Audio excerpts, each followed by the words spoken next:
welcome to our Circuline third studio album launch video. The title of this video is, Where Have You Been and What Took You So Long? So this record was actually started in January, February of 2018.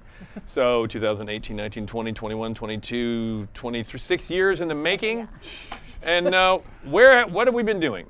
So why don't you start, Darren? So since the last time we talked, or we've done anything, I've gotten married. We went to Vegas and got married. We actually bought a house in Connecticut. Because of Andy's involvement in Robert Barry's 3.2 project, I was asked to edit that. So they did a hour-and-a-half, 2-hour show, something like that. Yeah. And this was at Progstock 2019. So he asked me to kind of come in and do the project, and that was really great. So that was the big highlights that I've been doing since then. Some of you may or may not know that I went back to school, left theater after roughly 30 years and went back to school, got my Bachelor of Science. Can we all just ponder that for a moment? A Yes. Bachelor of Science in Human Development, got my Master's in Social Work, and now I am a practicing therapist. And I also keep my foot in the acting thing by doing some small bits in like my friends' independent films, which is just fantastic. We do more writing. We do all kinds of things regarding this album. Launching in and writing our own stuff now, it's informed by a lot that's been going on in the world, and that's been a challenge and a very rewarding, cathartic kind of thing. So that's what I've been doing. That was kind of, that's a lot. Oh, we moved out of 500 square feet into 1,900. 1,900 square feet. 1,900 square feet. See, in 2018, I got a chance to work with Bob Richardson on the Cell 15 album when we performed it at Rozfest and did some shows around that. Robert Barry's 3.2 band was really fantastic. That took up several years, 4 years, something like that. That was really great. Double album with progressive metal band Awaken. I did an album with Frank Wyatt and Friends. And I've been the Tubes backup on keyboards and vocals for the last 10 years, and I got to perform 3 shows with them last year, finally, yes, right, in 2022. So that was great. It's been a ton of fun, and so we've all been busy doing things outside of Circuline, and we're all happy to be back. We also took this time, oh right, there was a pandemic. I think there was a global pandemic. Yeah, in case you guys forgot. I think that took up a little chunk of time. And we used that opportunity to expand and remodel the studio. So we're really excited to be here in the studio, in the cave, shooting these videos for you. We got a new mixing board. We got a bunch of new gear, which you'll be seeing in the upcoming Gear Behind the Music video series. As you probably know, we've also had some personnel changing within Circuline. That seems to be common in almost every band for the last 50 years. At some point or another, people come and go. It can be artistic differences. It could be all kinds of things that happen. Times change, situations change, people change, and sometimes it's the right fit for a while, and then sometimes it's just not the right fit anymore. So in February of 2018, we had, when the writing session started, some of those writing sessions initially always start with myself and Darren. Then there was one long extended weekend period where we had Joel Simkus and Alec Darson here, and we had the whole band here together. In the summer of 2018, we had Matt Dorsey and Alec Darson here together. The 3 of us have always been hoping that we would be able to have a band. Like the dream was to always have a band like the 70s or like in the 80s, so that we would have a band that stayed together. A band that stayed, I think the dream was, my dream, was to have the writing sessions with the same people, recording with the same people, out on tour with the same people. We have not yet have that. Yeah, what were we thinking? But that's, Nobody yeah, does what that. were we thinking exactly? So, unfortunately, Hopeful, but- we did a lot of the writing with, the members that Andy just mentioned. But, just due to circumstances, we had to make some changes. And so we were very fortunate to get 2 new members in this band. We saw Shelby somewhere in, I think, Rozfest, or was it was Rozfest, right? Yep. Yeah. So we saw her, and she's a great performer. She's in a band called Kairos. We really liked her stuff, and we thought she would be a really good fit. So we had some meetings with her, and she did agree to help out with this record. And then we decided to reach out to Dave Bainbridge from Life Signs, another exceptional player, and we're thrilled to have him on board too. Changes are always tough, you know. We certainly are more than a little grateful and appreciate the people who helped get us here and the people who have collaborated with us. We've learned so much working with every single person. The biggest loss for me, obviously, is Billy Spillane, who was with us from the beginning. But when you have 3 people on one side of an issue in regards to the vision of the band, moving forward with the band, a band's evolution, and you have one person who doesn't really like that idea or those ideas, either the minority joins the majority, or the minority decides it's time to move on.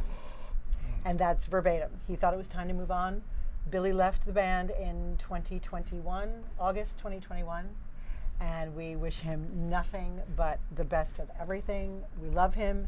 He was an integral part of this experience from the get-go, and he's made some wonderful contributions to this album. You'll hear he will be credited for everything he gave, and so yeah, I mean, it's always sad when people decide to move on, or we have to decide for them. But this is the way of these collaborations. Bands are like families, man, and sometimes you get along great, and sometimes you don't. One of the challenges, actually there are many challenges in making a record or in being in a band. And for this 3rd album, one of the things that we really wanted to focus on were some of the things that we felt were some weaknesses that we've had in the past. And one of those big challenges was songwriting. As you may or may not know, for the first 2 albums, Darren and I wrote all the music, and we collaborated with Randy McStein of Porcupine Tree, McStein and Miniman, The Fringe, Low Fire Resistance, and Randy worked with us as a songwriter. So for this album, we really felt like we needed to write all of the songs, keep all the songwriting in-house.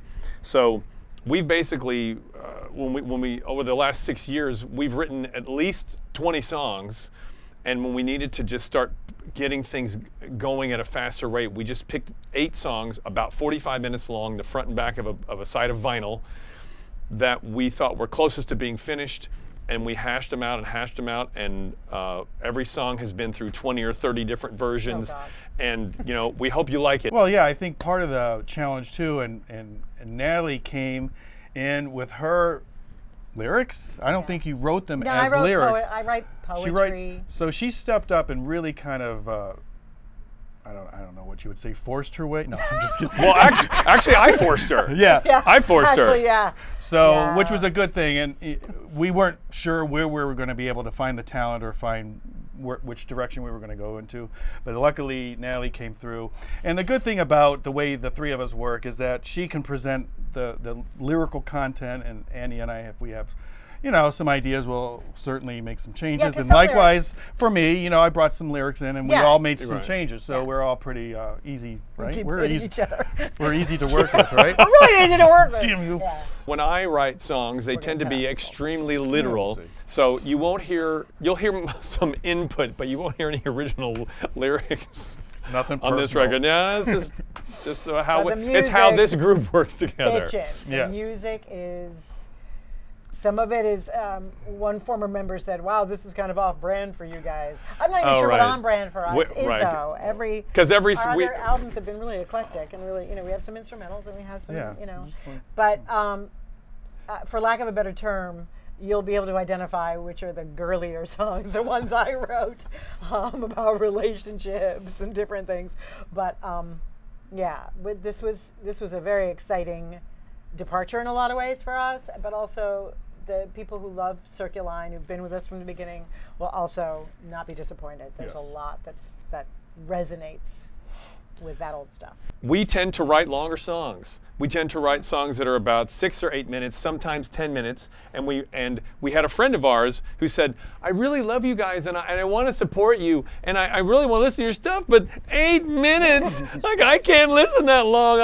My attention span, I can't listen long enough. So I said we have to have at least 3 or 4 songs that are shorter, that are more radio friendly, 3 minutes, 4 minutes, 5 minutes, at least something where people who may not normally listen, people who may not normally listen to progressive rock, or they may listen to mainstream rock and they listen to pop, might want to listen to us or give us a chance. We're already classified on Prog Archives as crossover, so I said we need to have more of the crossover and crossover. One of the things on this new record that we're going to be releasing is the fact that we actually have 8 vocal songs on this record. Counterpoint had there were 10 tracks, 10 and tracks. 7 of them were vocal songs. Right. So every song, even though there might be some musical interludes here and there, is a vocal song. Yeah. So this is good. This is good for us.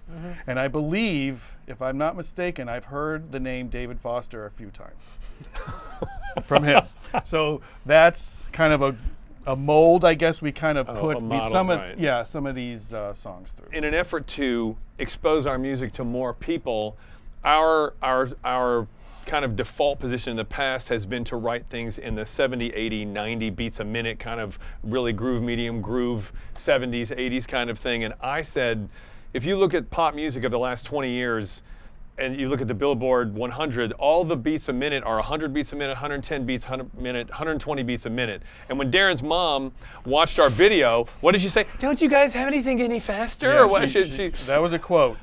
Yes.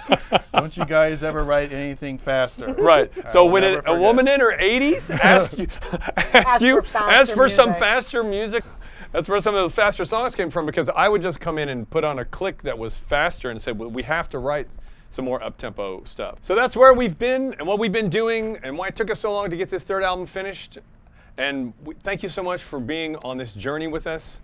We appreciate you for being here. We appreciate you supporting us by, buying the album, buying our merchandise, coming out to our live shows. Joining our email list, all that stuff. We do appreciate those things. How many email list people do we have? At the time of this filming, we're over 14,000 people who have subscribed to our Circuline Rock Journal, and we certainly welcome you to join if you haven't checked it out already. Yes. Thank you. Thanks a lot.